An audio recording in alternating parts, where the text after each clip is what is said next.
Les téléphones dans les poches, en silencieux, monsieur Scribzac. Tout à fait. Allez, on y va. Bonsoir à tous. Je vous propose de désigner Madame Magnier comme secrétaire de séance. Et si tout le monde est OK, on lui laisse la parole pour faire l'appel. Merci Madame le maire, bonjour à tous. Alors on m'écoute bien. Madame Valérie Forniès. Présent. Madame Annabelle Villet. Présent. Monsieur Rudy Bardy. Présent. Madame Colette Fauveau. Monsieur José Henrard. Madame Annie-Marie-Thérèse présente. Monsieur Jean-Yves Sibyl. Présent. Madame Anne-Marie Delcroix. Présent. Monsieur Raymond de Maury. Madame Thérèse Louvion. Monsieur Bernard Scribzac. Monsieur Patrick Van Lede. Madame Patricia Rubens. Monsieur Dominique Couvlar, Madame Nathalie Onis, Madame Nathalie Pouilly, Monsieur Christophe Terret,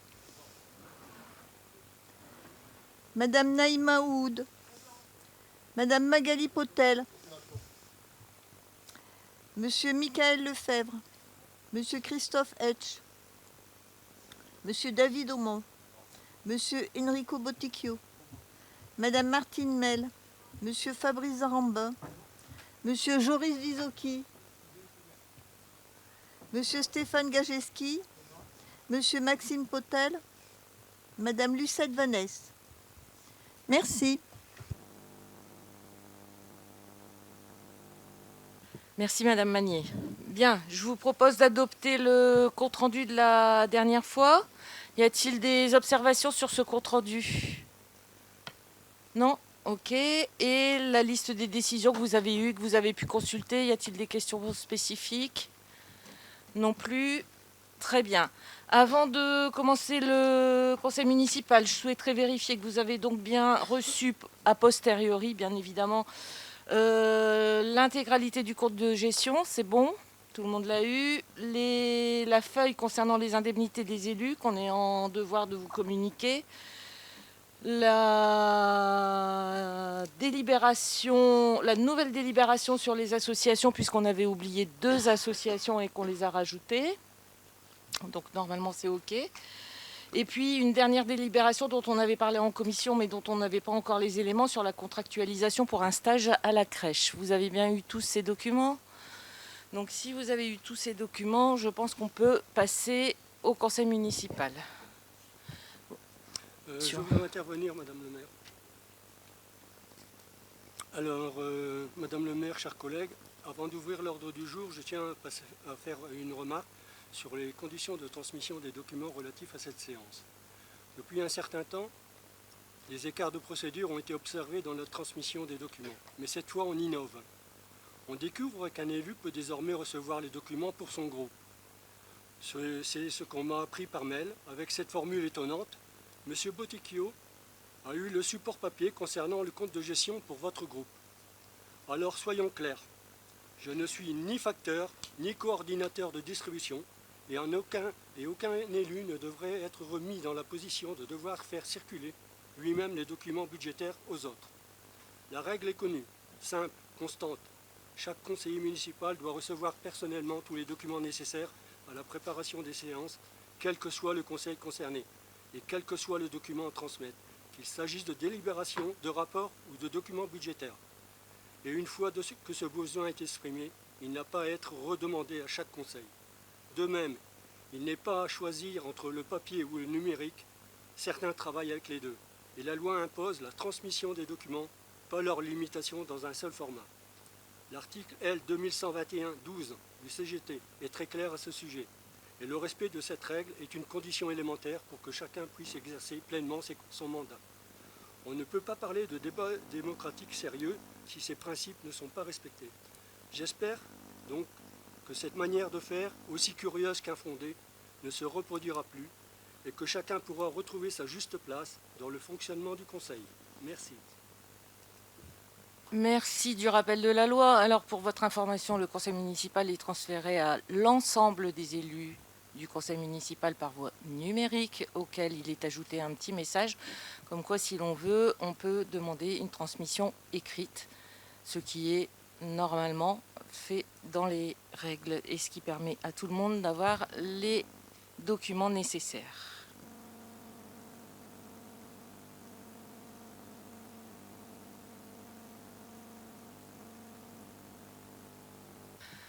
ça va. On vous donnera tous les documents à votre disposition et s'il faut, dans le cadre de la transition écologique, on sera heureux de vous les donner en papier pour tout le monde. Comme ça, on n'aura plus d'histoire et on retournera à l'ancienne méthode.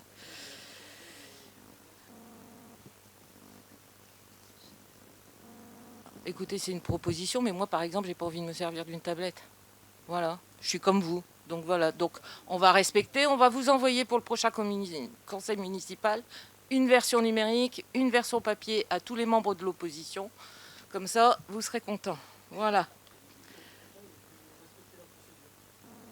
Eh ben, je respecterai la procédure et vous serez contents. Voilà. On y va. On part sur la délibération numéro 1. Le compte de gestion. Donc le compte de gestion, c'est une retranscription des écritures de notre compte administratif par la trésorerie. Et donc, la délibération consiste à vous demander si vous êtes en accord avec ce compte de gestion et s'il n'y a pas de questions. Alors, s'il n'y a pas de questions, je mets au vote. Qui est contre? Qui s'abstient? Je vous remercie. Et je passe la parole à Madame Villet pour le compte administratif. C'est bien ça? Merci Madame le maire. Je vais vous demander... Ah, c'est après? Ok. Alors, nous y allons. Alors, pour l'année 2024, en fonctionnement, on constate en dépenses un réalisé de 8 653 800 euros et 18 centimes et 9 313 198 ,04 en recettes. En investissement, on constate en dépenses un réalisé de 3 559 297 euros et 12 centimes et 3 059 453,93 euros en recettes. Pour la section de fonctionnement, il est à noter qu'en dépenses, l'enveloppe prévue au budget primitif n'a pas été utilisée en totalité, et ce, grâce à une bonne maîtrise des budgets de l'ensemble des services municipaux. Une bonne maîtrise budgétaire a permis de dégager un résultat positif de 659 397 euros et 86 centimes. Pour la section d'investissement, toutes les recettes n'ont pu être réalisées en 2024 et sont reportées sur l'exercice 2025 pour un montant de 4 875 931 euros. Cette somme correspond aux subventions provenant de l'État, de la région, du département, de la communauté d'agglomération de Valenciennes Métropole, de la CAF, des travaux restants à réaliser. En dépenses, les restes à réaliser sont de 4 989 718 euros et correspondent aux factures et marchés engagés en 2024, mais mandatés sur l'exercice 2025. La clôture de l'année 2024 présente un excédent budgétaire de 2 150 873 euros et 30 centimes. Et pour conclure, nous sommes et restons vigilants en ce qui concerne la gestion financière de la commune, car l'avenir demeure incertain dans cette période de crise qui perdure depuis de bons nombreux d'années. Il est donc proposé au conseil municipal d'approuver le compte administratif de la ville pour l'exercice 2024. Merci Madame le maire.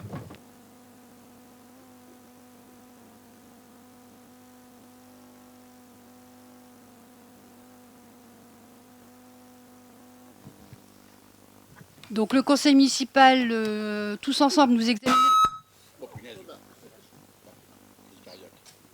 le compte. Vous voulez parler, Enrico? Je finis ou vous voulez parler maintenant? Je termine et puis je vous donne la parole. Ça va? Ok. Donc nous examinons donc le compte administratif, comme je vous l'ai exposé ci-avant. Donc hors de la présence de Madame le maire, et il est donc demandé au conseil municipal de délibérer sur le compte administratif 2024. Enrico, vous vouliez prendre la parole. Bon. Donc le compte administratif soulève énormément de questions.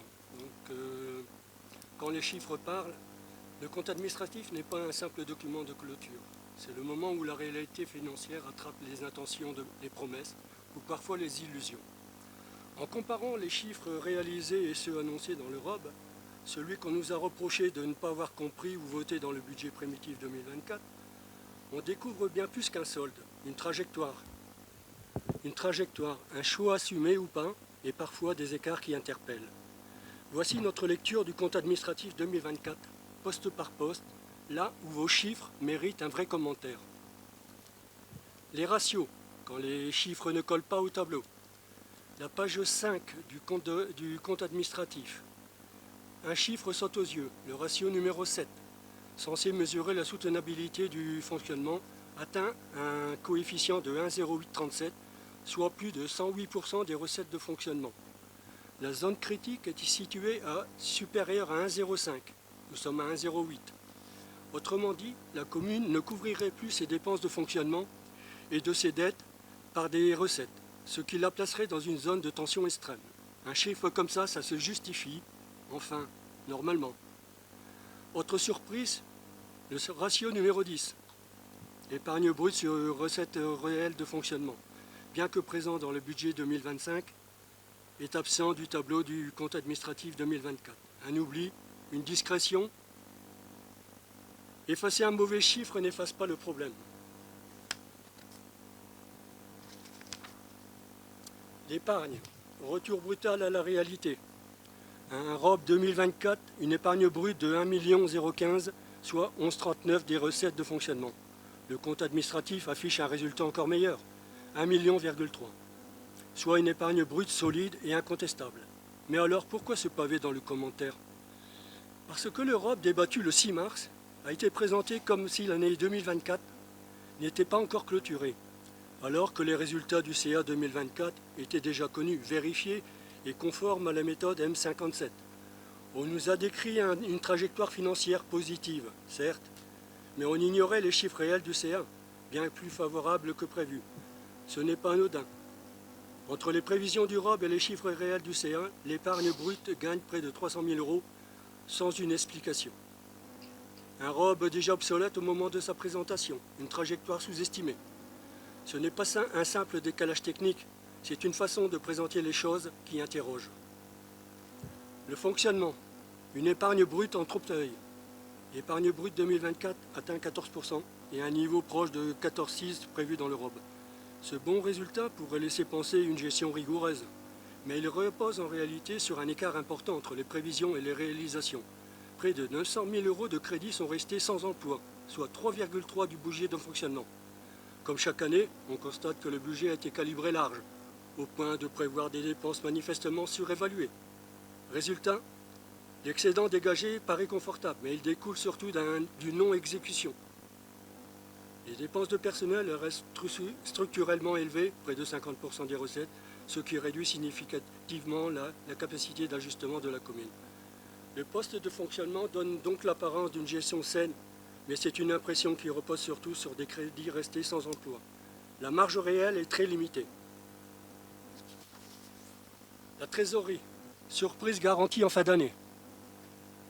La trésorerie, c'est un peu comme une jauge d'essence d'une voiture, indispensable pour savoir jusqu'où on peut aller. Pourtant, comme dans les précédents budgets, pas un mot, pas un chiffre sur sa trajectoire à venir. On trouve bien quelques graphiques colorés et indicateurs de surface, mais aucun lien concret avec l'évolution prévisible de la trésorerie en fonction des dépenses et des recettes. Une fois encore, le pilotage financier s'arrête aux intentions. La réalité, elle, ne sera connue que dans un an à la lecture du compte de gestion. Pourtant, la tendance est inquiétante. La trésorerie en 2021 était de 5 796 000. En 2022, elle était de 5 830 000, soit moins 3,7. En 2023, elle est 4 223 000, moins 24,4%. En 2024, 2 733 000, moins 35%, soit une baisse de 1 500 000. Source, compte de gestion 2021-2024. Ce ne sont pas des chiffres inventés. Si cette pente continue en 2025, il ne restera pas grand-chose à la fin de l'exercice, malgré les efforts de mise en scène. Une question simple. Pourquoi cacher un indicateur aussi essentiel dans les documents censés éclairer l'avenir? L'investissement, une dynamique ralentie et un financement sous tension. En 2024, la commune a encaissé 2,34 millions de recettes pour l'investissement. Mais ce montant inclut 848 000 prélevés sur l'excédent de fonctionnement capitalisé en 2023 via le compte 1068.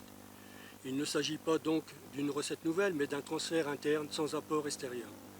Hors compte 1068, les recettes effectivement encaissées tombent à 1,49 million, alors que les dépenses dépassent 3,47 millions. Résultat, seulement 43% des dépenses ont été couvertes par des recettes réelles, et même moins de 20% si l'on exclut le compte 1068. Ce déséquilibre aurait pu être corrigé par l'emprunt de 2 millions, mais celui-ci n'a pas été mobilisé. La commune a donc préféré puiser dans son matelas comptable plutôt que d'activer ce levier. Le compte 1068, à titre d'information, correspond à un excédent de fonctionnement capitalisé en 2023, mobilisé en 2024, pour financer une partie des dépenses d'investissement, sans apport extérieur réel, ni subvention, ni emprunt. Enfin, 1,4 million de crédits sont restés sans emploi en investissement, puis sont annulés en fin d'année, illustrant un budget une nouvelle fois surévalué, en décalage avec la réalité des projets effectivement réalisés. Des écarts qui posent la question de la cohérence entre les ambitions affichées et les crédits inscrits et les projets réellement menés à terme. Le compte 1068 en question. Le compte 1068, visible dans le compte de gestion, page 31, certifié par le Trésor, par le trésorier public et que nous venons de voter en première délibération, regroupe le cumul des excédents de fonctionnement capitalisés au fil des années. Ce solde atteint aujourd'hui plus de 21 millions d'euros, une épargne bien réelle, mais toujours immobilisée. Pourtant, ni le budget primitif, ni le PPI 2026-2028 ne prévoient d'affectation spécifique de cette épargne à un projet identifié. Page 39 du ROB, on cherche en vain une stratégie, peu de projets, peu de visibilité. Et pendant ce temps, un symbole du patrimoine communal s'effondre, en silence et de non-dit. L'église communale continue de se dégrader et l'on nous explique que sa restauration est impossible faute de subventions. À côté de cela, des bénévoles s'activent pour collecter des fonds afin de la sauver. Comparer cet engagement citoyen aux 21 millions d'euros immobilisés à quelque chose d'indécent. Il manque ni l'objet, ni les moyens. Ce qui fait défaut, c'est la volonté politique d'agir. Faut-il vraiment attendre que le clocher s'effondre pour réagir? Les Fresnoises et les Fresnois, eux, jugeront. Le reste à réaliser, une habitude bien rodée. Année après année, la commune inscrit des montants importants dans les restes à réaliser, notamment en investissement. Le compte administratif 2024 ne fait pas exception. 4 099 000 de restes à réaliser en dépenses d'investissement, contre 4 087 000 en recettes associées, dont 2 millions d'emprunts non réalisés. En parallèle, à peine 3 047 000 ont effectivement mandaté sur les 9 27 000 de crédits ouverts en investissement. Je parle du BP, des décisions modificatives et des restes à réaliser, soit 37% de la réalisation réelle. Cette mécanique bien rodée permet de reporter des opérations non faites, sans le dire franchement, et d'afficher en façade des investissements ambitieux. Un mode de gestion qui interroge sur la sincérité budgétaire. Autre indice révélateur, en 2024, plus d'1 million de crédits d'investissement sont restés sans emploi, c'est-à-dire que ça représente 18% des crédits ouverts. Cette non-consommation, ajoutée aux 4,99 millions de restes à réaliser, qui viennent d'alourdir artificiellement le programme d'investissement 2025. Pourquoi autant d'investissements annoncés, si peu réalisés? Et surtout, quelle opération inscrite aujourd'hui réellement engagée? Les crédits sans emploi et sans explication. La M57, il n'est plus possible de distinguer les crédits annulés de ceux simplement consommés. L'analyse doit donc se limiter à ce que montrent les comptes, des dépenses prévues qui n'ont pas été réalisées. En 2024, plus d'1 930 000 de crédits sont restés sans emploi, en fonctionnement comme en investissement, et ont été annulés en fin d'année 2024. Aucune explication dans les documents budgétaires, aucun projet mentionné, aucune ligne identifiée. On continue donc à voter des budgets qui, pour une bonne part non négligeable, ne se traduisent jamais dans les faits. Le débat budgétaire ne peut pas se réduire à une autorisation formelle donnée en début d'année, suivie d'un simple constat un an plus tard. Les cessions d'actifs, une perte et des chiffres qui ne collent pas. Le budget 2024 ne prévoyait aucune recette issue de cessions d'actifs. Une prudence budgétaire ou un moyen d'afficher en cours d'année des recettes supplémentaires imprévues. Toujours est-il que le compte administratif affiche 316 800 € de produits de cession au compte 775, page 43. Mais, dans le détail du compte 675, page 180, seules 4 cessions immobilières sont identifiées pour un total de 161 800, accompagné d'une moins-value de 42 804, soit moins 21% de la valeur comptable. Très bonne vente. D'où proviennent ces 155 000 € restants? Quels biens ont été vendus, à quel prix et avec quel écart de valeur? Le flou s'épaissit avec un autre chiffre. Le compte 192, page 32, affiche une plus-value globale de 43 894. Comment expliquer cela, alors que l'unique opération détaillée présente une moins-value? Une seule vente connue, une moins-value enregistrée et pourtant une plus-value affichée. Où est la cohérence? Qui a vendu quoi et quelle justification? Une simple ventilation des opérations aurait suffi à lever toute ambiguïté. En cela donne l'impression d'un pilotage opaque de la gestion patrimoniale où l'essentiel semble nous échapper. Conclusion générale, une gestion qui s'embellit sur le papier. Un compte administratif bien présenté, des chiffres équilibrés. Et pourtant, toujours autant de crédits sans emploi, d'investissements reportés, des projets jamais exécutés et de ratios qu'on préfère ne pas commenter. Certaines opérations sont budgétées, mais ne restent que des intentions, des crédits votés pour rien. Le décalage entre les montants inscrits et les actions réellement engagées interroge la sincérité du dépouillement. Pourtant, à force de repousser les projets, de capitaliser sans mobiliser et d'effacer les signaux qui dérangent, on ne présente pas une trajectoire mais une vitrine. Tout est là, sauf l'essentiel. Une vision claire, une stratégie assumée et un minimum de sincérité budgétaire. Ce document donne l'illusion d'une gestion rigoureuse, mais au fil des pages, ce n'est plus une rigueur comptable qu'on perçoit, c'est de l'improvisation budgétaire. Nous voterons contre.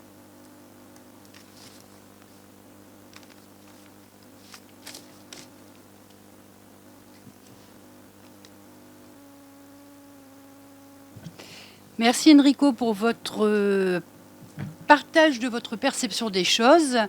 Oui, moi je reviens sur quelques mots. Alors, ce qui est quand même de bonne alloi en tout cas, c'est que là, en tout cas, je serais incapable, vu le temps d'intervention, de vous répondre point par point. Et d'ailleurs, je n'ai pas réellement non plus compris précisément quelles étaient les questions. En fait, j'ai pris plus comme vous faites état. Voilà, vous faites état en tout cas à un constat. Mais du coup, lorsque vous évoquez effectivement un budget sous-calibré, c'est effectivement votre perception des choses. Nous, on est bien en tout cas sur une transparence. Moi, ce que je regrette, lorsque vous évoquez des efforts de mise en scène, moi je rappelle quand même que non, vous avez votre point de vue. Moi, j'ai le mien aussi. C'est une maîtrise budgétaire, en tout cas de l'ensemble des services. Ce que j'aurais aimé, vous revenez à plusieurs reprises, notamment aussi sur le ROB, pour pouvoir en faire là ici un débat complet, en tout cas avec un constat complet, alors que nous l'avons vu précédemment.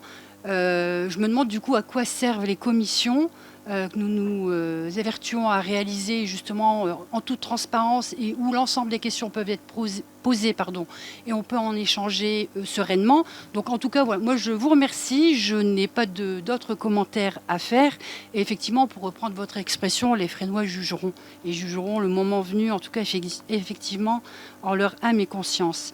Mais donc voilà, moi je ne vais pas faire d'autres commentaires. J'ai bien compris avec votre dernière phrase que vous alliez voter contre. Donc je vous propose de mettre aux voix.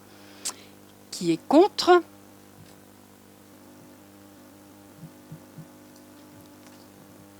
C'est bon pour toi, Marie-Thérèse, ou pas? Donc 5 contre. Qui s'abstient? Je vous remercie. Tu fais rentrer Madame le maire. Merci.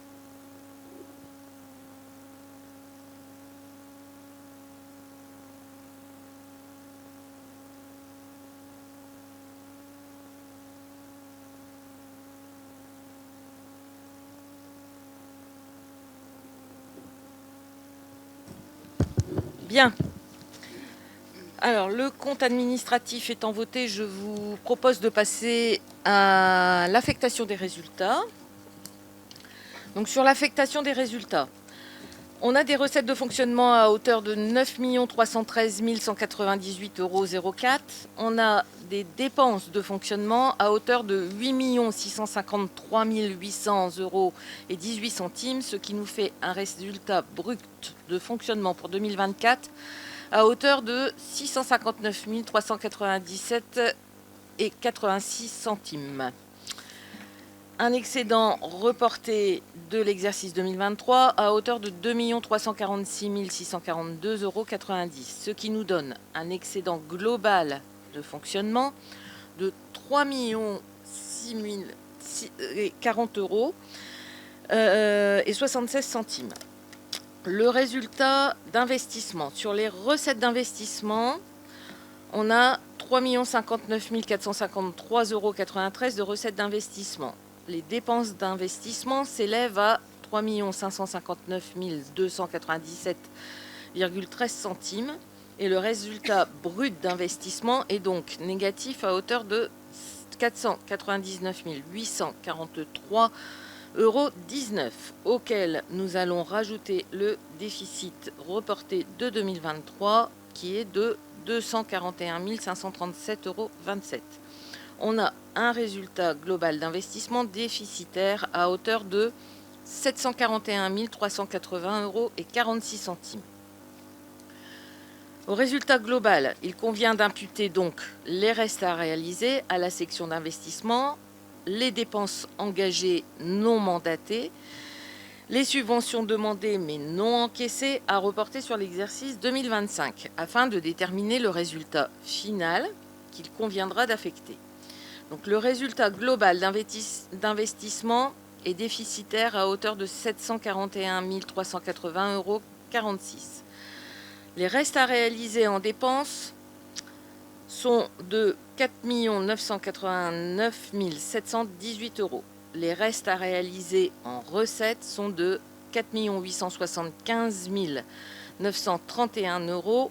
Et donc, nous avons un résultat final déficitaire de 855 167,46 €. Alors, pour l'affectation du résultat, nous proposons donc le résultat de fonctionnement à affecter est donc de 3 6 040 € et 76 centimes. Compte tenu du besoin de financement en investissement, il convient donc d'affecter le résultat de fonctionnement 2024 comme suit. Et donc, nous proposons la couverture du besoin de financement en investissement sur le compte 1068 à hauteur de 855 167,46 € et de procéder à l'excédent reporté en section de fonctionnement, donc au chapitre 002, pour 2 150 873,30 €. Voilà. Y a-t-il des questions sur l'affectation du résultat? Oui, Madame le maire. Allons-y. Ce que vous avez évoqué là, c'est la page qui accompagne la délibération numéro 3. Par contre, votre délibération, elle n'est pas bonne, puisque vous affichez sur votre document un besoin de financement de 113 787. Oui. Donc, on ne peut pas voter quelque chose qui n'est pas bon, donc cette délibération doit être reportée. Mais si elle est bonne. Bon, tu réponds. Allez, vas-y, parce que...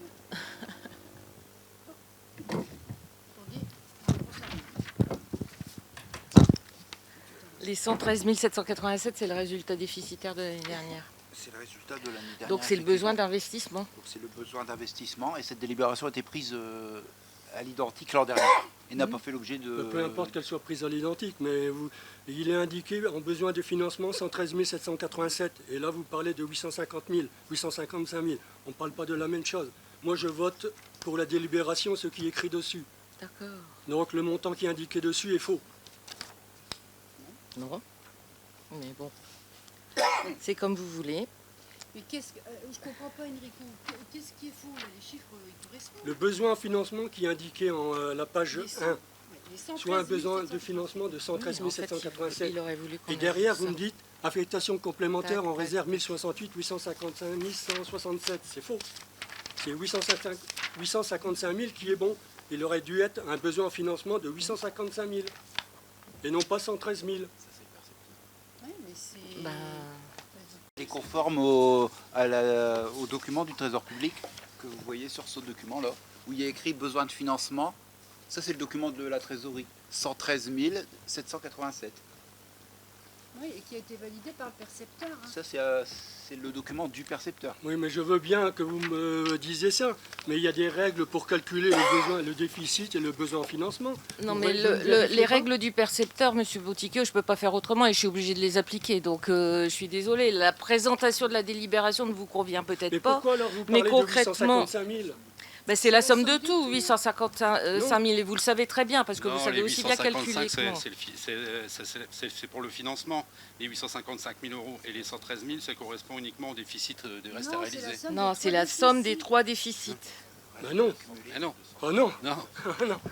Bah, si vous faites 489 843,19 plus 113 787 plus 241 000 En fait, vous 500, ben si, vous arrivez à 855, non, ici, Accumulé là, plus les restes à réaliser. on est à Non, l'affectation. mais là, ils sont sur cette présentation. Ah oui, non, ils sont là-dessus qui posent problème, c'est ça qui leur pose problème.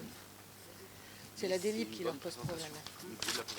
Donc la présentation ne vous convient peut-être pas, mais la délibération, elle a été... Vous savez que ce genre de délibération, avant de la passer en conseil municipal, on l'a fait valider par la perception. Sinon, après, la perception nous la renvoie en disant qu'elle n'est pas bonne. Donc forcément, on l'a fait à l'image de ce que demande la perception. On est conscient que effectivement, ça ne vous convient pas. N'empêche que la somme des déficits, elle est égale à ce que je vous ai annoncé précédemment, c'est-à-dire 855 167,46. Voilà. Et donc, dans l'affectation, on a le résultat d'exploitation. C'est parce que je n'ai pas été au bout de ma délibération. On a le résultat d'exploitation avec un excédent de 3 640 076. On a l'affectation complémentaire en réserve de 855 167,46. On a donc un résultat reporté en fonctionnement qui est de 3 600 000 moins égale 2 150 873,30 et on a un résultat d'investissement reporté déficitaire de 743 380,46. Et donc le besoin de financement, il apparaîtra l'année prochaine dans la délibération en besoin de financement. Voilà. Et d'où l'intervention de Pascal de vous faire remarquer qu'elle est identique à celle qu'on a déjà passée les années antérieures. Et parce que de toute façon, ça passe. C'est comme ça qu'elle est transcrite en perception. Perception, hein. Si elle avait pas, on la vérifie à chaque fois. Maintenant, si vous n'êtes pas d'accord, vous appelez Madame la perceptrice, vous lui demandez si la délibération elle est valable ou pas, et puis vous saurez si elle est valable ou pas. Mais en tous les cas, nous, par mail, ça a été envoyé, ça a été validé par Madame Desmet, et donc on la présente telle que Madame Desmet nous souhaite qu'on la présente. Voilà, donc qui est contre ? Bah, si vous êtes contre, vous êtes contre, il n'y a pas de souci, mais il faut vous décider. Donc qui est contre ? Ok.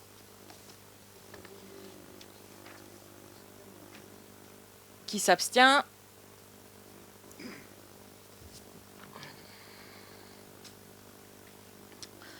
On va passer à la délibération suivante sur le taux d'imposition. Bon, je ne vais pas m'étaler sur les taux d'imposition puisque de toute façon, c'est exactement les mêmes que nous votons depuis 2019, je crois. Donc, la taxe d'habitation sur les résidences secondaires à hauteur de 37,40%. La taxe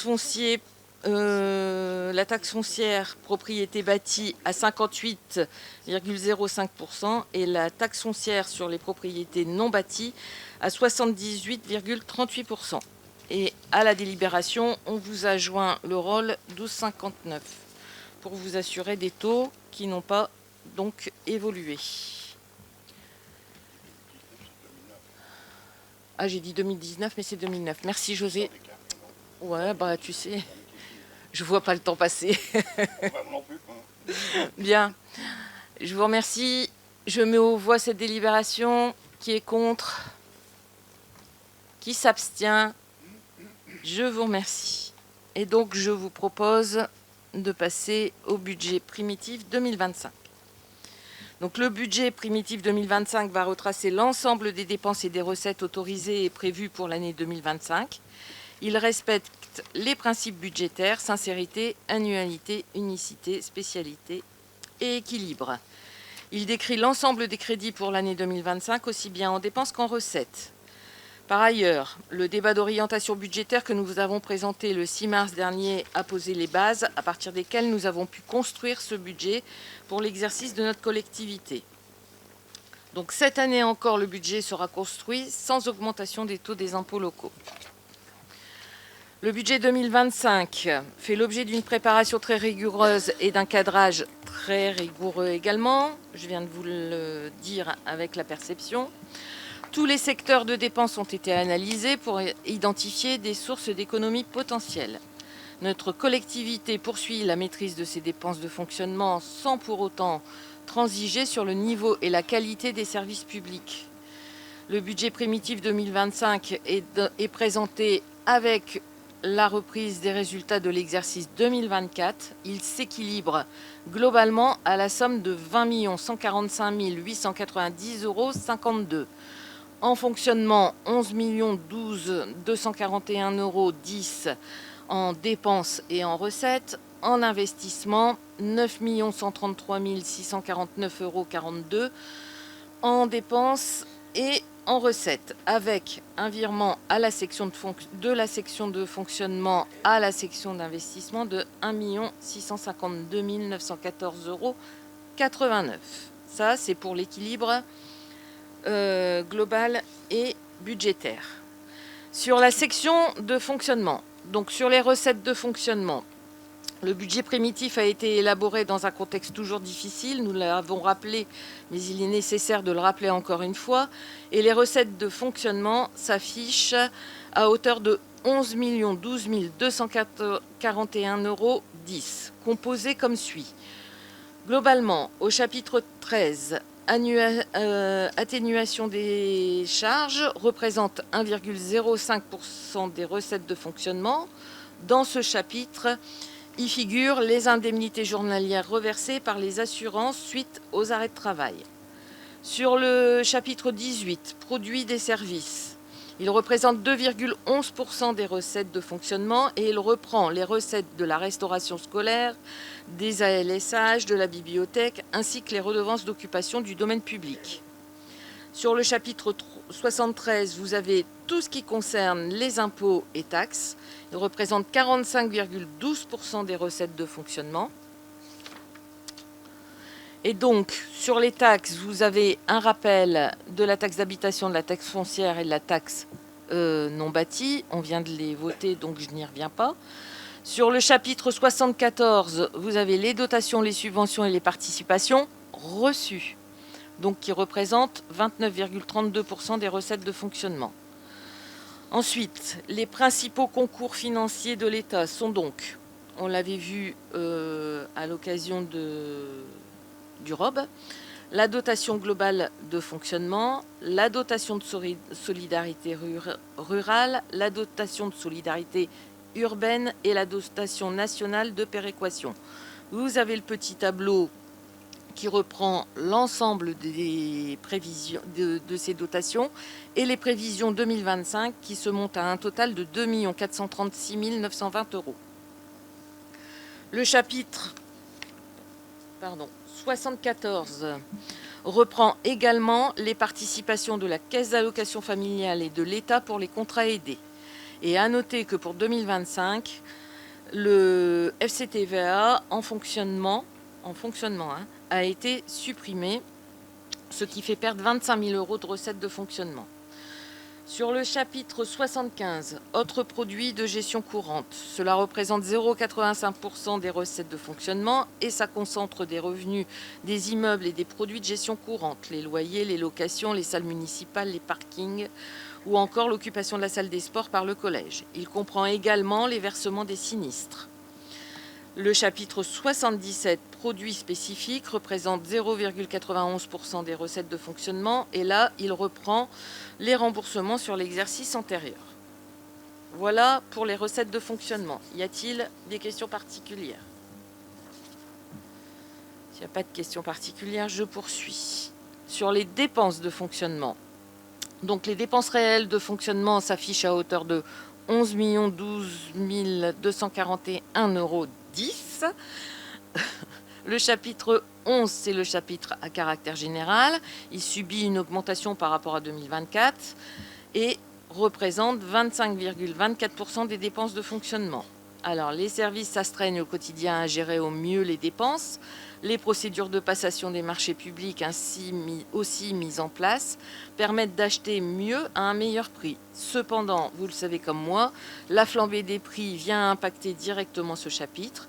Figure également dans ce chapitre l'ensemble des dépenses nécessaires au bon fonctionnement des services, les fluides, les prestations de services, les fournitures, le petit matériel, les assurances, les contrats, les frais d'affranchissement, ainsi que les frais de télécommunication. Encore une fois, nous serons attentifs cette année à la gestion des fluides.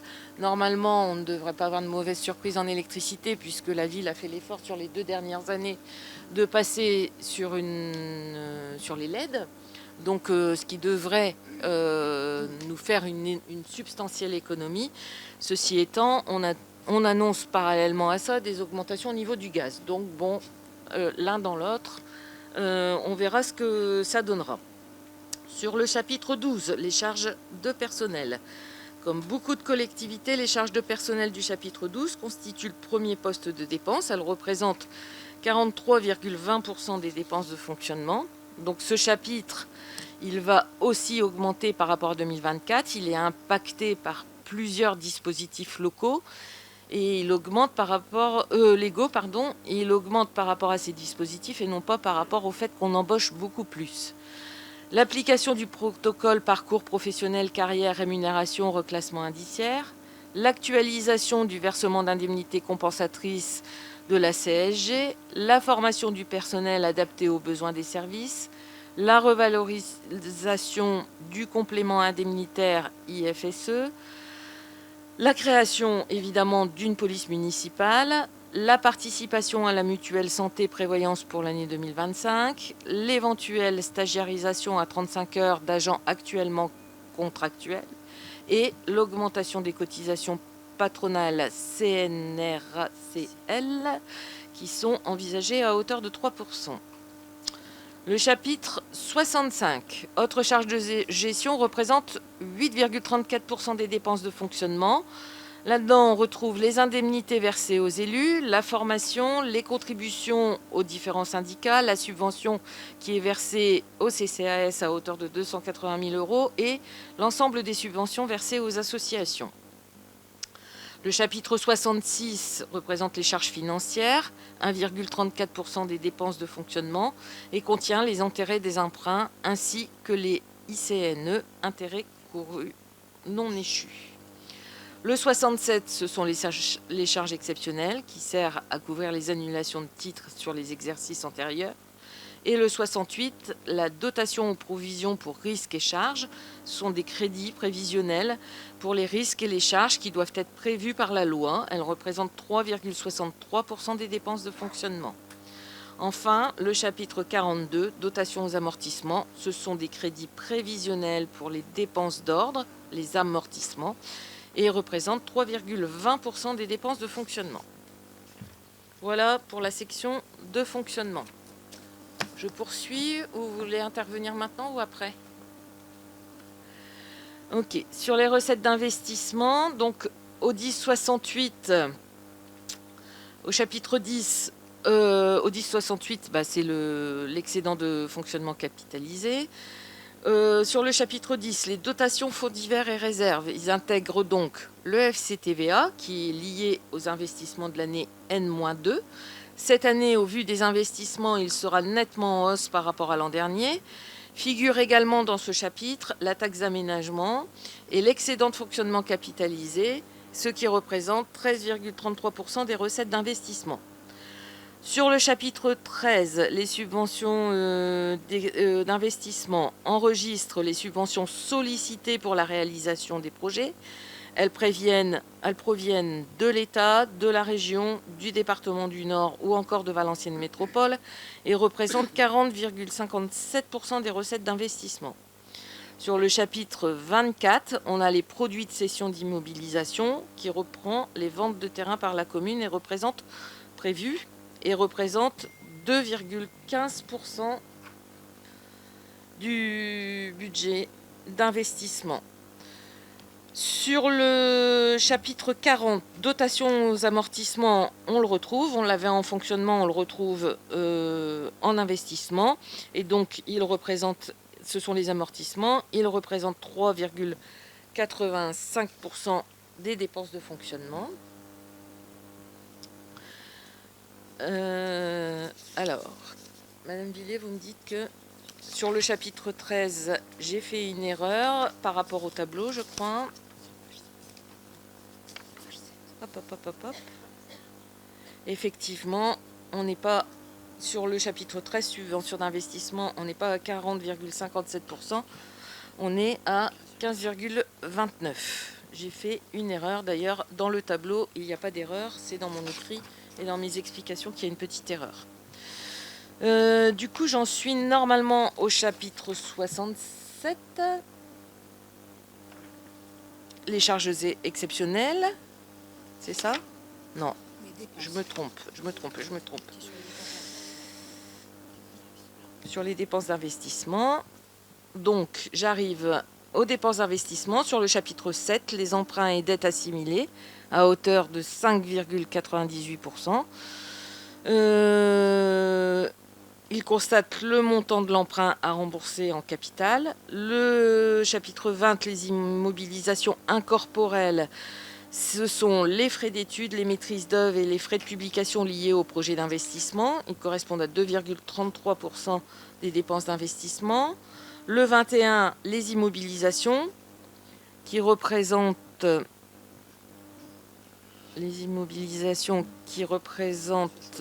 Ben non. Ah oui, il faut ajouter toutes les opérations. Donc 79,37% des dépenses d'investissement. Il reprend les projets d'investissement ainsi que les acquisitions d'une valeur importante. Le détail des dépenses est repris dans le tableau ci-dessous.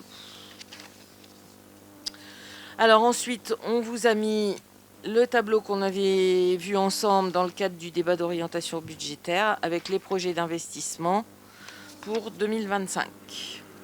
Et ensuite, vous avez la dette, avec l'encours de la dette de la ville de Fresnes-sur-Escaut au 1er janvier 2025, qui se monte à 5 92 496 051 euros, 51 centimes.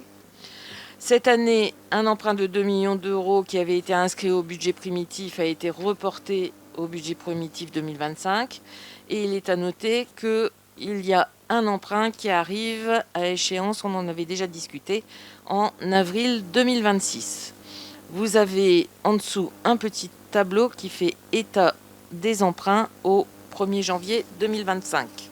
Vous avez dans la suite de vos documents tous les restes à réaliser qui ont été vus et validés également par la perception.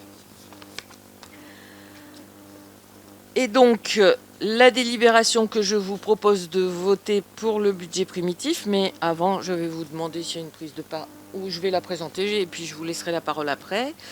Donc, pour le budget primitif 2025, on vous propose des dépenses d'investissement à hauteur de 4 143 931,42, des recettes à hauteur de 4 257 718,42 euros, et en fonctionnement, des dépenses et des recettes à hauteur de 11 12 241,10. Pour l'investissement, il est nécessaire de reprendre les restes à réaliser. Donc quand on prend les dépenses et les recettes d'investissement et qu'on ajoute les restes à réaliser, on arrive à un budget d'investissement équilibré en dépenses et en recettes à hauteur de 9 133 642 49 euros et 42 centimes. Et en fonctionnement, En dépenses et en recettes, 11 012 241 € et 10 centimes. Voilà les propositions qui sont faites pour ce budget primitif. Avant que je ne mette la délibération aux voix, je vous propose de pouvoir faire lecture de votre intervention, Monsieur Boticchio.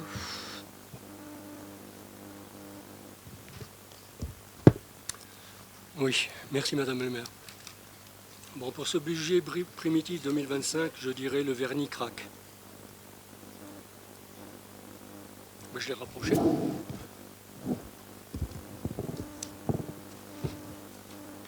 Vous m'entendez? Bon, le budget primitif 2025, je dirais que le vernis craque.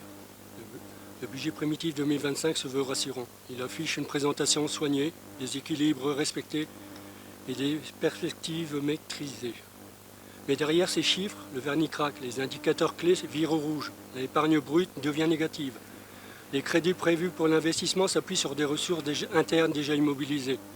Un budget en apparence équilibré, mais en réalité construit sur des fragilités structurelles, peu commentées et toujours présentées comme anodines. En effet, les effets d'annonce et la réalité des chiffres, une lecture approfondie s'impose. Et pour éviter toute interprétation, cette analyse budgétaire se base exclusivement sur vos chiffres, pas les nôtres.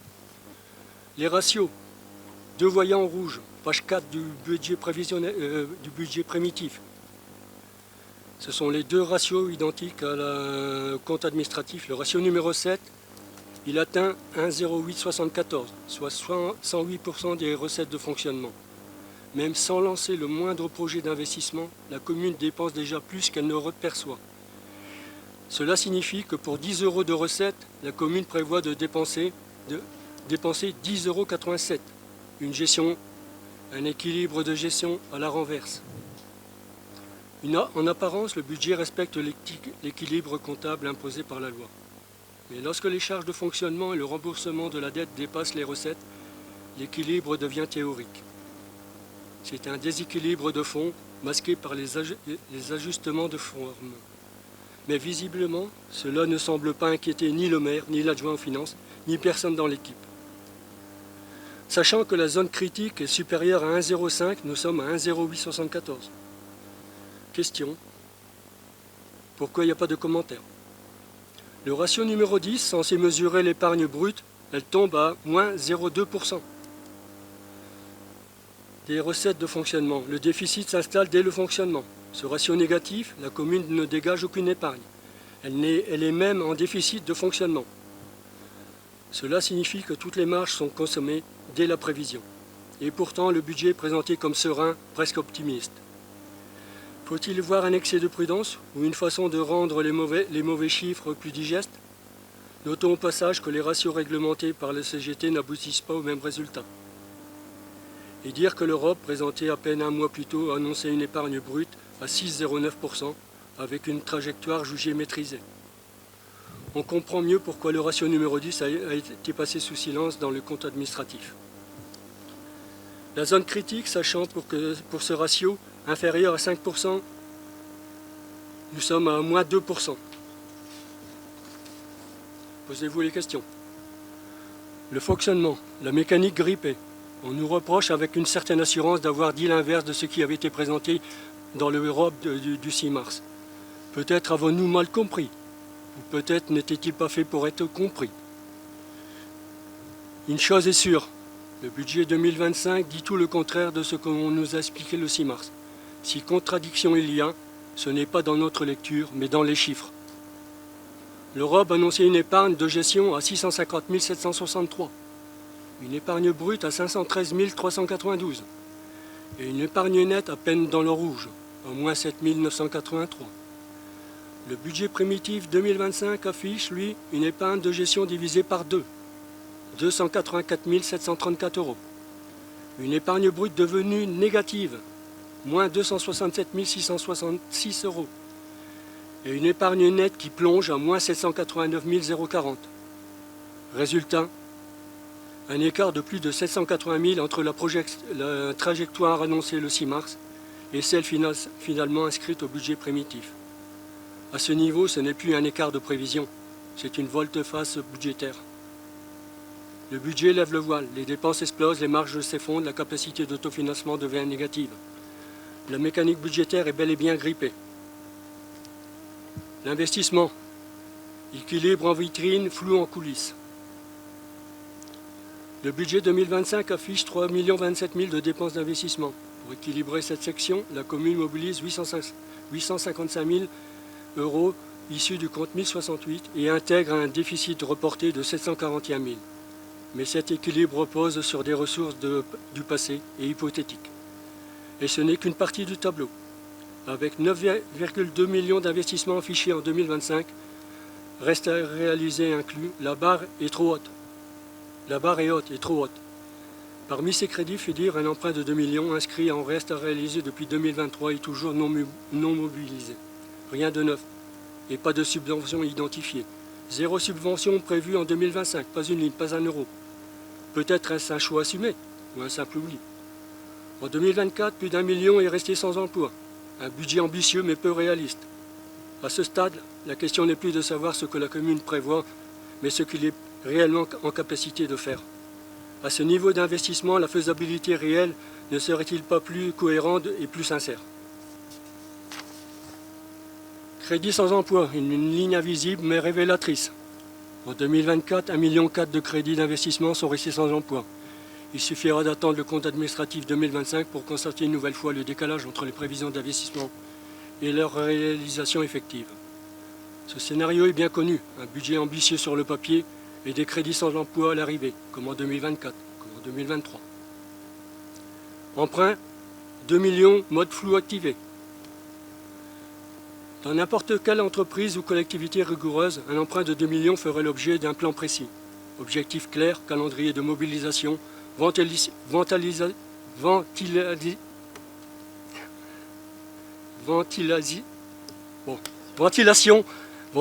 sur les projets, part d'autofinancement, équilibre général. À Fresnes, ce même emprunt est désormais reconduit pour la deuxième année consécutive sans jamais avoir été mobilisé. En 2025, il figure encore dans les restes à réaliser, sans explication, son utilité, sa date d'activation, ni le moindre lien concret avec un projet identifié. C'est un package flottant supposé répondre aux besoins, quels qu'ils soient. C'est peut-être ça, une gestion maîtrisée, ou peut-être encore une subtilité qu'on n'a pas su comprendre. Les restes à réaliser, quand le temps s'arrête. Chaque année, la commune reconduit plusieurs millions d'euros en restes à réaliser. Mais certains montants restent figés dans le temps. Exemple vérifiable, Cité-le-Soult, 719 900 euros reconduits depuis 2021. Produit de cession d'actifs, 170 000 euros depuis 2021. Subvention d'investissement, 35 491 euros depuis 2021 et 215 000 depuis 2023. Sécurisation du château des douaniers, 7 848 euros depuis 2020. Soit 931 239 euros de recettes jamais encaissées, dont une large part reconduite depuis plus de 3 ans. Il est vrai que certaines subventions mettent du temps à être débloquées, mais au bout de 3 ou 4 exercices, on peut se légitimement s'interroger. Anne, sœur Anne, ne vois-tu rien venir? Et ça ne s'arrête pas là. Un emprunt bancaire de 2 millions inscrit depuis 2023 reste affiché comme une ressource, sans trace de mobilisation, ni de contrat signé, ni de justificatif produit. Même constat côté dépenses, 75 000 euros pour la Cité-Soult, reconduit depuis 2021. Or, la nomenclature M27 est formelle, M57, excusez-moi, est formelle. Seuls les projets juridiquement engagés peuvent figurer sur les restes à réaliser. Cela inclut les actes concrets, contrats de prêt, notification de subvention, marché signé, etc. etc. L'inscription de cet emprunt reste à réaliser repose-t-elle sur un engagement contractuel réel, conforme à ces règles? Depuis 2022, l'état des RR, des restes à réaliser, est entièrement sous la responsabilité du maire, sans validation par le comptable public. Mais il doit rester justifiable à tout moment, y compris devant les représentants de l'État qui peuvent exiger ces pièces. Un projet engagé qui ne bouge pas pendant 3 ans ou 4 ans est encore un projet, ou simplement une ligne figée pour équilibrer les documents. Cette pratique soulève un doute sérieux sur la sincérité du budget primitif. Et ce doute, aujourd'hui, est parfaitement légitime, à tel point qu'il pourrait justifier une saisine du contrôle de légalité pour s'assurer que le respect des règles budgétaires. Et une conclusion générale, un budget d'apparence mais pas d'assurance. À première vue, le budget 2025 semble tenir la ligne. Pas d'augmentation d'impôts, un fonctionnement contenu, un investissement infirmé. Mais là, derrière la vitrine, l'épargne s'effondre, l'emprunt reste flou. Certaines dépenses sont annoncées sans véritable capacité de financement. Et puis, il y a les restes à réaliser. Parmi eux, le prêt de 2 millions inscrits sans qu'aucun concret produit. Si un engagement bancaire pouvait se prolonger éternellement au bon vouloir du maire, ça se saurait. À cela s'ajoute près d'1 million d'euros de crédits figés depuis des années, sans mandat, sans exécution, sans phasage. Ce n'est plus une anomalie, c'est une méthode. Et ce doute sur la sincérité du budget primitif 2025 rejaillit naturellement sur le compte administratif 2024 qui reprend les mêmes restes à réaliser. Si ces montants ne reposent sur aucun engagement juridique réel, ce n'est plus seulement la prévision qui est biaisée, c'est aussi la comptabilité qui vacille. Alors, un budget en équilibre, peut-être dans les tableaux, mais dans les faits, ce budget primitif n'est qu'un mirage que seul le maire et son équipe semblent encore voir. La vérité est tout autre, elle le réveille pourrait être brutale. Pour toutes ces raisons, nous voterons contre. Pas par posture, mais par exigence de vérité, de rigueur et de respect des règles. Merci. Merci, Monsieur Boticchio. Madame Villet. Alors Enrico, effectivement, je vais rebondir sur plusieurs points que tu as évoqués. Je m'interroge quand même. Il y a un distinguo à faire entre le compte administratif, un budget prévisionnel. Là, en tout cas, dans ma perception de ta prise de parole, tout est quand même aussi mélangé. Donc, tu as le droit, comme nous tous, d'avoir une interprétation. Mais voilà, J'interprète vos chiffres. Hein. Oui, enfin, qui sont aussi les tiens, Enrico, si tu le permets, parce que, encore une fois, j'aimerais que vous soyez aussi bavard lors des commissions, lors de nos du ROB, etc. Quelle commission du ROB, excusez-moi? Pour l'instant, on laisse parler Madame Villet, vous prendrez la parole après. Les commissions finances, les échanges... enfin, l'ensemble des points sont évoqués à chacune des commissions et en toute transparence. Donc, soit c'est ta perception des choses, moi, c'est la mienne. Voilà. Dommage qu'il n'y ait pas autant, en tout cas, d'échanges et les sujets, en tout cas, sont globalement vus. Je reviens quand même j'insiste sur le fait que c'est un budget, il reste prévisionnel.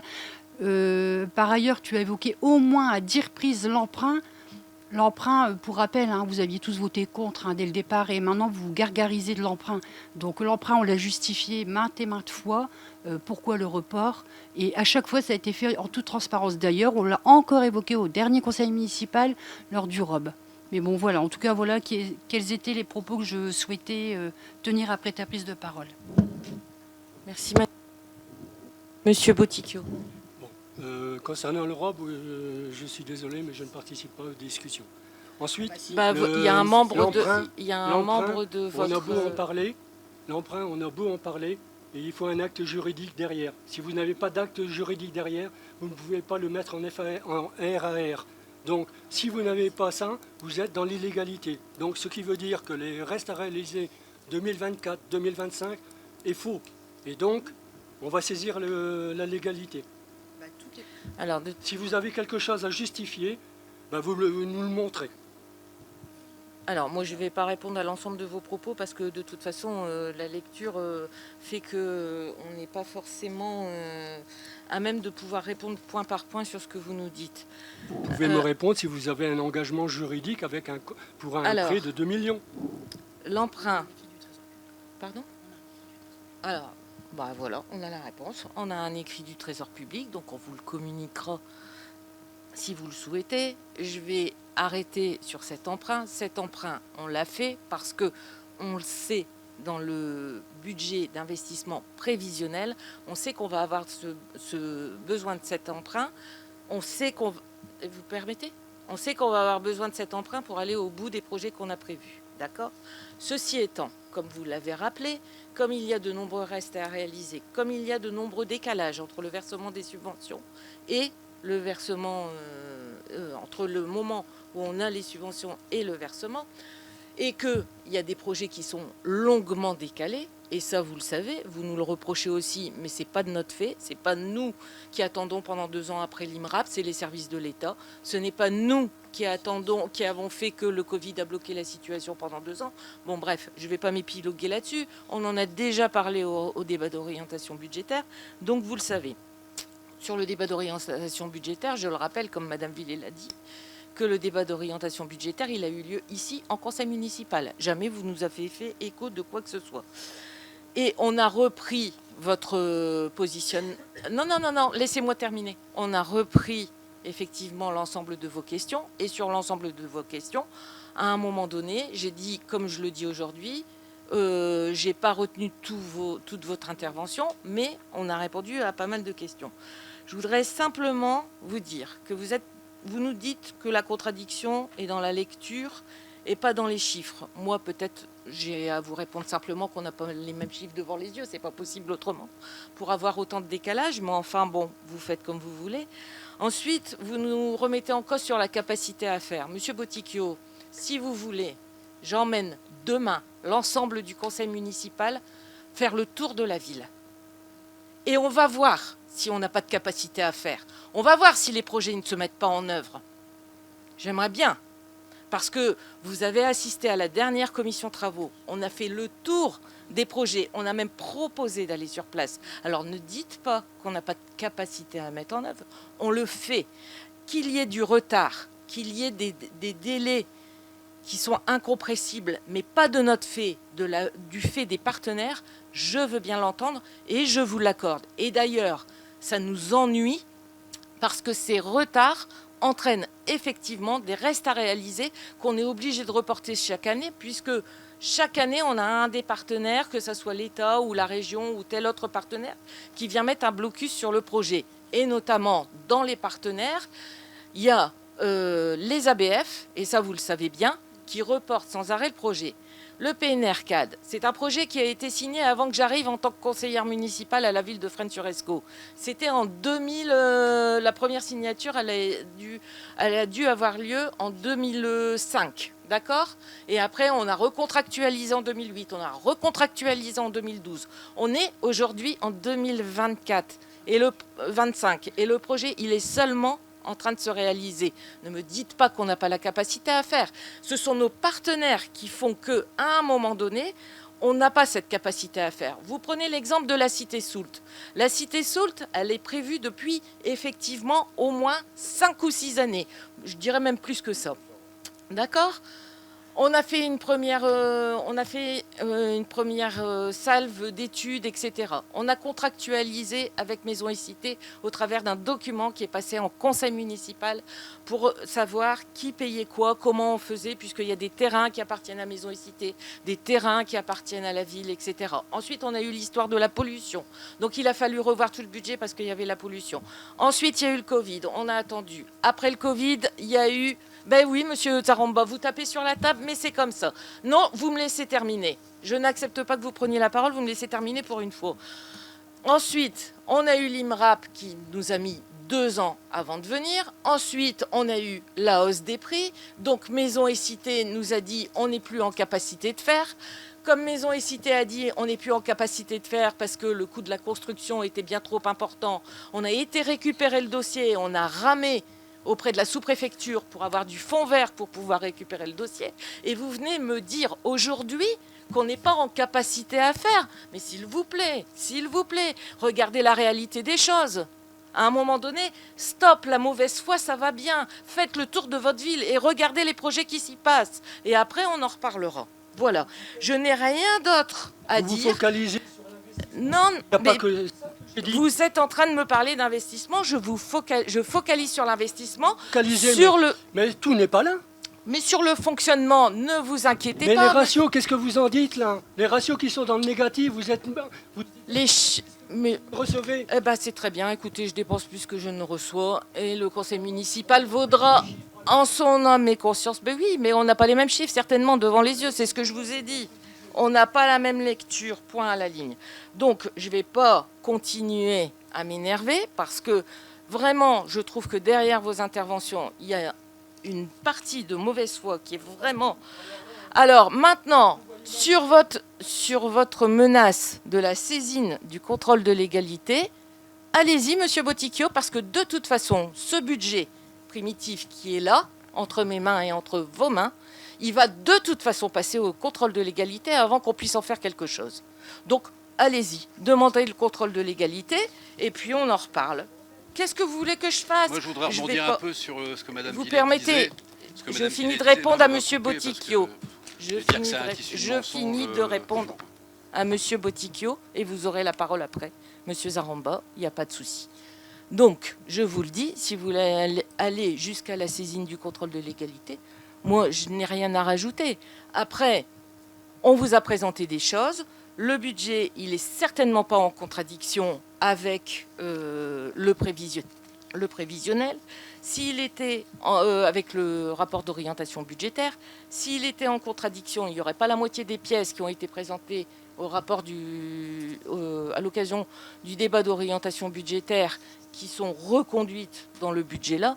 Donc moi, je ne cache rien. Je suis OK sur le fait que c'est compliqué et que la situation actuelle, elle est compliquée, qu'il faut être très prudent. Je le répète, je l'avais dit au Rob, nous le sommes, nous avons des capacités à être réactifs, nous avons des capacités à réguler et à moduler notre budget si jamais il y avait des gros soucis qui arrivaient et sur lesquels on ne pourrait pas aller. Donc pour moi, c'est un budget ambitieux parce que je porte le fait que ce qu'on a porté comme projet va se poursuivre, mais ce n'est pas un crash du crash comme vous me le dites. Monsieur Zaramba, je vous laisse la parole.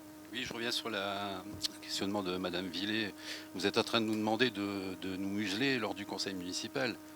Mais je vous rappelle que nous, on a quand même des droits et des devoirs vis-à-vis de nos électeurs. Je tenais à vous le signaler quand même. Alors Fabrice, non, pas du tout, ça n'a jamais Si vous été parlez. et ça ne sera jamais mes propos. J'aimerais par contre que tous ces, même si vous les dites après en conseil municipal, mais pourquoi tout ça on n'évoque pas lors de nos commissions? On Ce se qui voit veut dire avant qu'on arrive chaque... au conseil, on n'a plus rien à dire, quoi. Bah, mais non, mais rien ne t'empêche. Mais non, mais Ah, ça Fabrice. se passe pas comme ça. Mais non, c'est pas parce que tu vas Désolé pour l'évoquer. vous, hein. Mais non, mais c'est pas parce que tu vas l'évoquer en commission que tu ne peux pas l'évoquer. Ce que tu mettras en évidence et ce sur quoi on se sera pas C'est ce que entendu vous en faites commission. sous-entendre de dire Mais non, quand- mais pas du tout, d'en Fabrice. parler en commission et quand on arrive Mais au non. conseil, on dit plus rien. Mais nous, on a des droits et des devoirs vis-à-vis des électeurs qui nous ont Mais voté. j'entends, mais Ça, et oui. il faut l'entendre aussi. Mais sauf que là, à chaque fois, vous attendez d'être en conseil municipal pour tout donner. À un moment donné, faites-le en commission et vous reprenez vos propos de commission en conseil. Ce n'est pas mon propos, c'est pas de dire on l'évoque en commission et vous l'évoquez pas en conseil. On l'évoque en commission et on l'évoque en conseil. Mais on en discute. Les commissions sont effectivement bien là pour échanger. Comment? Il faudrait réécouter l'enregistrement. Pourquoi? Pour comprendre. Ce Bah, que en vous tout avez cas- dit. Vous avez bien dit qu'en arrivant en conseil, il fallait que limite qu'on se taise. Et Ah qu'il non, fallait pas en du parler. tout. Ah non, Fabrice, pas du tout. Reprenez l'enregistrement. On va écoutez bien. arrêter, on va arrêter on va arrêter Moi, je ce- voudrais dire un mot sur ce budget. Force est de constater que nous avons une nouvelle fois raison, que notre analyse est sans appel et doit servir de signal d'alarme, car ces ratios financiers indiquent un déséquilibre préoccupant qui menace la pérennité de nos services. Et vous ne pouvez pas ignorer ces réalités. Les incohérences au sein de ces documents financiers révèlent un manque de transparence qui doit être corrigé. Il est impératif que vous clarifiez ces chiffres, car vous êtes responsable des finances communales. Nous vous rappelons donc à vos engagements afin que notre commune ne sombre pas dans l'incertitude, car il en va de son avenir. Il est essentiel de rappeler que le rôle d'un budget ne se limite pas à des chiffres sur un document. Ce budget tel qu'il est proposé ne répond pas à cet impératif de responsabilité et de sincérité. C'est pour ça que je rappelle que nous voterons contre ce budget. J'ai bien compris. C'est pour ça aussi que je vous ai invité à aller visiter votre ville, pour que vous puissiez y voir la réalité des investissements et des chiffres traduits en réalité. Madame Onis souhaitait intervenir. Oui, parce que je voulais dire que quand j'entends, il y a deux instances différentes entre discuter dans les commissions et discuter maintenant en conseil municipal. Et l'important, c'est de discuter. Et c'est ça que Madame Villet voulait dire. Et que ces deux instances sont complémentaires. Et bien Bah oui, entendu, et on peut je ne dis pas le contraire, hein, Madame montrer Alice. les bandes. Jamais elle a dit qu'on ne pouvait pas discuter en conseil municipal. Mais ce qui est intéressant, c'est d'être une opposition constructive C'est et ce pas qu'on fait. une opposition qui décrédibilise une majorité qui fait un bon boulot depuis bientôt 6 Oui, mais ça concerne quand même les finances publiques, Madame Moniz, il ne faut pas l'oublier. Je pense que maintenant on peut arrêter ce débat. Avant de le clôturer définitivement, je souhaiterais remercier chaleureusement les services qui ont quand même fait un travail remarquable. Et donc bravo, vous avez bien caché la réalité des choses et je vous félicite. Et je passe la parole à Monsieur Bard. Je fais voter. Qui est contre? Comme d'hab. Qui s'abstient? Je vous remercie et je passe la parole à Monsieur Bardy pour les subventions aux associations. Et je vous prie d'être attentif afin de bien enregistrer si vous faites ou pas partie d'une association. Normalement, c'est écrit sur le papier, mais quelquefois, il peut y avoir des changements d'une année sur l'autre. Donc voilà. Rudy, tu as la délibération avec l'ensemble? C'est bon. Même celles qui ont été rajoutées? D'accord. Allez, on y va. Merci Madame le maire. Donc il est demandé au conseil municipal de voter le versement des subventions attribuées à chacune des associations suivantes au titre de l'année 2025. Alors, l'association Le Cendre Fresnois, 700 €. Cap Esco, 8 000 €. M. Bardy, sur Capesco, je voudrais revenir parce qu'on n'a pas trouvé de dossier. Alors, je sais pas, C'est les dossiers à part des subventions que D'accord. nous débattions à chaque fois, comme chaque année. D'accord, parce qu'on avait discuté en commission. Ouais, mais ça, j'en ai pas le document avec moi. Idem pour Freine Accélère, celle d'après. C'était la même chose. C'était l'association des commerçants qui avait été rendue après la commission subvention d'ailleurs. J'enchaîne aussi sur le printemps culturel. C'est la même, les trois. Donc Freine Accélère, 5 000 €. Le printemps culturel, 1 000 €. L'aide et loisirs des familles fresnoises, 900 €. Et Madame Marie-Thérèse Magnier ne prend pas part. Et Madame Thérèse Louvion également. L'Académie de théâtre amateur, 3 000 €. L'Amicale des sapeurs-pompiers, 800 €. Je ne prends pas part au vote. Monsieur Horard non plus. Monsieur Lefebvre et Monsieur Couvlar également. Ouais, mais pas sur... M. Bardy, vous faites un global, on Ouais. ne vote pas par... Ouais. Ok. Ouais. Vous souhaitez qu'on fasse ligne par ligne? En tous les cas, si jamais vous vous opposez à l'une des subventions, dites-le au fil de l'eau. Amicalement Notre, 9 500 €. Appel, École du Sacré-Cœur, 400 €. L'Association des anciens combattants, 950 €. Madame Thérèse Louvion et Madame Magali Potel ne prennent pas part au vote. L'Association sportive du Collège Félicien Joly, 900 €. Astuce, 500 €. Madame Marie-Thérèse Magnier et Monsieur Jean-Yves Sibyl ne prennent pas part au vote. Chose communale fresnoise, 300 €. Bioterre Tous, 400 €. Madame Magali Potel, Madame Colette Fauveau ne prennent pas part au vote. DDEN, 50 €. Cheval d'Escaut, 1 500 €. Club des aînés du Trieux, 300 €. Comédie, 800 €. Cyclotourisme Les Baroudeurs, 2 250 €. Et je pense que Monsieur Lefebvre ne prend pas part au vote. L'éducation féminine fresnoise, 500 €. Évasion, détente et culture, 700 €. Madame Thérèse Louvion et Madame Patricia Rubens ne prennent pas part au vote. Foyer socio-éducatif CES Félicien Joly, 600 €. Fresnes 1720, 500 €. Madame Marie-Thérèse Magnier ne prend pas part au vote. Fresnes et Jeunes, 1 500 €. Gym danse moderne musique, 1 500 €. Akoten-Chériou, Jujutsu, 800 €. L'harmonie municipale, 1 800 €. Le judo club fresnois, 10 000 €. Le karaté club fresnois, 1 000 €. Cadence association, 1 500 €. L'ado chante, 800 €. L'Aïdouni Muay Thai boxe, 1 000 €. Les Amis du Vieux Fresnes, 2 000 €. Madame Marie-Thérèse Magnier ne prend pas part au vote. La Compagnie des Archers Fresnois, 1 000 €. Les Doigts de Fée, 450 €. L'ivresse, 500 €. Madame Magali Potel ne prend pas part au vote. Marche Nature Fresnoise, 600 €. Madame Anne-Marie Delcroix et Madame Patricia Rubens ne prennent pas part au vote. Monica Dance Country, 500 €. Le Motard Club Fresnois, 600 €. L'Office municipal des sports association, 9 000 €. Parc et loisirs plein air association fresnoise, 5 500 €. Madame Colette Fauveau, moi-même, Madame Anne-Marie Delcroix et Monsieur Jean-Yves Sibyl ne prennent pas part au vote. Les Restos du Cœur, 1 000 €. Scouts et Guides de France, 2 000 €. Monsieur Jean-Yves Sibyl ne prend pas part au vote. Secours catholique, 1 550 €. La section des jeunes sapeurs-pompiers du Pays de Condé, 400 euros. Je ne prends pas part au vote. Monsieur Horin, Monsieur Lefebvre, Monsieur Couvelard également. Le Stade Fresnois, 11 000 euros. Le Tennis Club Fresnois, 2 000 euros. Le Tennis de table Fresnois, 2 300 euros. Et Tipoire, 800 euros. Et Madame Marie-Thérèse Magnier ne prend pas part au vote. Merci Monsieur Bardi. Sur l'ensemble de ces subventions, y a-t-il des commentaires? Je pense que ça a été vu en commission et qu'il y a une belle unanimité sur l'ensemble. Qui est contre? Qui s'abstient? Je vous remercie. Et je remercie également le travail qui a été effectué dans le cadre de la commission qui a déterminé l'ensemble de ces subventions. Je passe à la délibération. Numéro 7, c'est une subvention annuelle qu'on attribue au Centre d'action sociale, CCAS, et donc pour le versement de la subvention annuelle qui s'élève comme l'année dernière à 280 000 euros. Sur cette délibération, vous avez donc la convention qui est jointe puisqu'on est sur une subvention qui dépasse 21 000 euros, c'est ça ? 21 000 euros. Et donc, en leur qualité de membres élus au CCAS, ne prennent pas part au vote Madame Delcroix, Monsieur Sibyl, Madame Onis, Madame Rubens, Madame Louvion, Monsieur Aumont, Madame Magnier et Monsieur Gajeski. Et moi aussi. Moi aussi.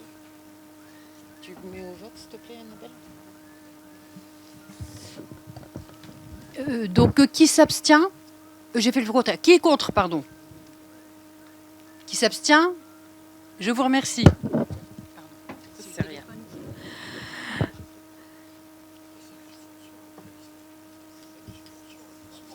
Ouais. Bon. Sur la délibération numéro 8, Association des centres sociaux de la région de Valenciennes, Centre socio-culturel de Fresnes-sur-Escaut, le versement d'une subvention annuelle et la signature de la convention financière. Donc là, identique. Pour les actions menées par le centre socio-culturel, vous avez une délibération. Pour les actions menées envers l'enfance et la jeunesse à hauteur de 70 000 euros. Et pour le fonctionnement traditionnel à hauteur de 71 910 euros, ce qui porte la subvention 2025 à hauteur de 141 910 euros. Qui est contre? Qui s'abstient? Je vous remercie. On aborde les fiches politiques de la ville. Donc, dans les fiches politiques de la ville, vous avez les fiches politiques de la ville pour les actions menées par le centre socio-culturel, le Ripper Café à hauteur de 4 000 euros, Ville Vie Vacances pour les séjours jeunesse à hauteur de 11 244 euros, nos quartiers d'été à hauteur de 3 000 euros et l'action Aller Vert à hauteur de 5 000 euros. Toujours dans les fiches politiques de la ville, vous avez le musée vivant des enfants qui a déposé une fiche à hauteur de 21 168 euros, soutenir la réussite éducative et la parentalité par la pratique culturelle. Et ensuite, une fiche de médiation par les arts plastiques sur le programme de réussite éducative à hauteur de 1120 euros. Et ensuite, vous avez le printemps culturel qui est réparti sur plusieurs communes. Et pour la ville de Fresnes, la somme est de 4 000 euros. Voilà. On vous demande donc au travers de cette délibération de voter les subventions qui concernent la politique de la ville. Qui est contre? Qui s'abstient? Je vous remercie. Je passe à la délibération suivante. Les fiches politiques de la ville, mais cette fois-ci pour le CISPD et l'action. Oui, c'est pas que celle-là, je cherchais la déclinaison de CISPD. Comité intercommunal de sécurité et de prévention de la délinquance. C'est parce qu'il y a des moments où j'ai tellement l'habitude des sigles que j'en oublie la déclinaison. Donc, une action à hauteur de 7 260 euros qui est financée sur les 3 communes et donc pour la ville de Fresnes 1 210 euros et une action qui est Changeons les règles et qui donc là a été financé en pluriannualité. Et donc sur cette année, pour la ville de Fresnes-sur-Escaut, nous avons une subvention à hauteur de 4 626 €. Voilà, vous avez les tableaux de la pluriannualité aussi pour cette action. Qui est contre? Qui s'abstient? Je vous remercie. La 11, c'est la participation de la commune au fonctionnement de l'école Sacré-Cœur, avec la signature de la convention financière avec l'OGEC, au titre de l'année 2025, pour un montant de 43 337 €, qui a légèrement augmenté par rapport à 2024 du fait de l'augmentation des enfants inscrits à l'école du Sacré-Cœur. Vous avez la convention qui est jointe. Et donc, je mets aux voix cette délibération. Qui est contre? Qui s'abstient? Je vous remercie. On passe à l'association des carnavals de Fresnes pour l'année 2025 et la convention financière avec une subvention à hauteur de 110 000 € pour organiser notre carnaval cette année et notre fête de nuit. Et donc, pour cette délibération, M. Raymond Demory, M. Christophe Terré, Mme Delcroix, Mme Louvion, M. Vanlette, Mme Rubens et Mme Mel ne prennent pas part au vote. Qui est contre? Sur ce montant, Madame le maire, il y avait aussi, vous vous souvenez, sous l'ère Covid,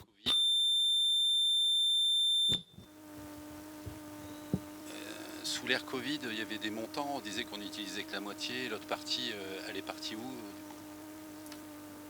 Sur le carnaval, on disait on pouvait pas avec l'ère Covid, avec le Covid. Ouais. Dire, Alors quand on n'a pas, sur le Covid, l'année dernière, il y a une partie de la subvention qui est partie au travers du 14 juillet, puisqu'on a fait la fête de nuit le 14 juillet au lieu de la faire le 15 août, puisqu'on ne pouvait pas faire la manifestation à cause des Jeux Olympiques.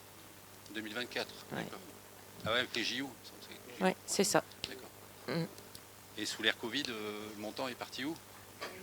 Sur le Covid, moi je me souviens plus. On l'a fait, on a été dans les rues. On est parti. C'était coupé en deux, quoi, je veux dire. Ah non, c'est pas coupé en deux. Non, parce qu'on a fait le Covid et on a fait Noël dans les rues. Ouais. Donc, on a fait le carnaval du 15 août et on a fait Noël aussi. Il y a eu le carnaval. Ouais. Bah si, dans plusieurs rues. On va remonter et puis prendre les vidéos. C'est ça. Pour 110 000. Pardon? Pour 110 000 €. La subvention, elle était moindre. D'accord, ok. Il me semble qu'à un moment donné, on a été autour de 80 000 €, mais je ne sais plus vous dire les années. En fait, après, on a augmenté à 110 000 € parce qu'il y a eu l'intégration du marché de Noël. Et après, on avait eu une augmentation aussi liée à des frais de sécurité, notamment. Je mets aux voix cette délibération. Qui est contre? Qui s'abstient? Je vous remercie. La délibération numéro 13, Madame Villet. Merci Madame le maire. Donc elle concerne la prise en charge des frais de représentation de Madame le maire pour l'année 2025. Il est donc demandé au conseil municipal d'accorder une indemnité de nature forfaitaire qui a pour objet de couvrir les dépenses engagées par Madame le maire et elle seule à l'occasion de réceptions ou manifestations qu'elle organise dans le cadre de l'exercice de ses fonctions et dans l'intérêt de la commune. Ainsi, cette indemnité sera mise en place pour l'année 2025 à hauteur de 3 000 €, identique aux années précédentes, et versée en une fois sur un compte couvert au nom de Madame le maire. Il est donc demandé au conseil municipal de voter le versement de ces frais de représentation pour l'année 2025. Qui est contre? 6. Qui s'abstient? Je vous remercie. À la délibération 14 sur l'organisation des manifestations Journée de la Femme et Noces d'Or et la distribution de bons d'achat que l'on va faire. Et donc, on passe à délibération pour acheter donc des bons d'achat de 50 € et il nous faut 19 bons avec une durée de validité limitée.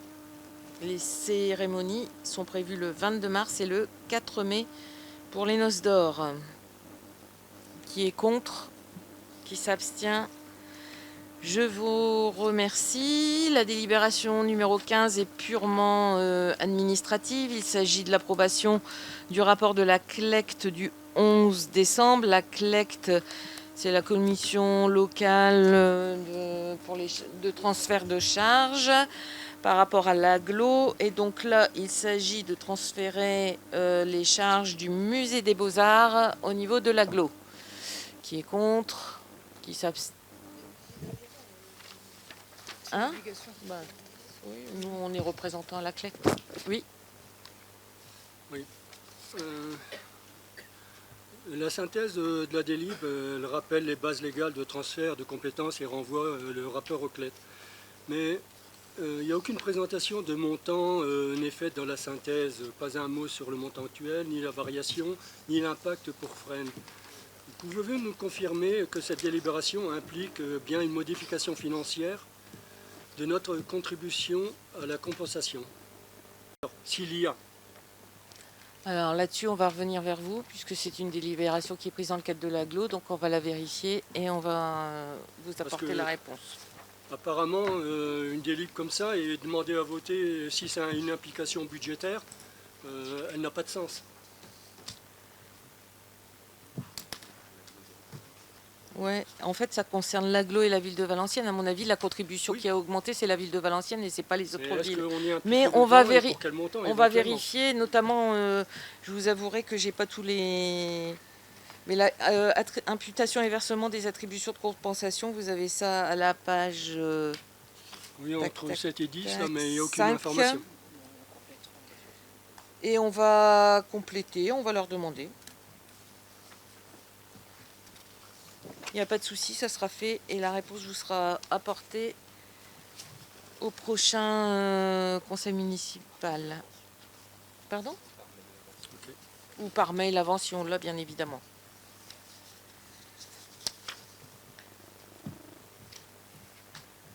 Qui est contre?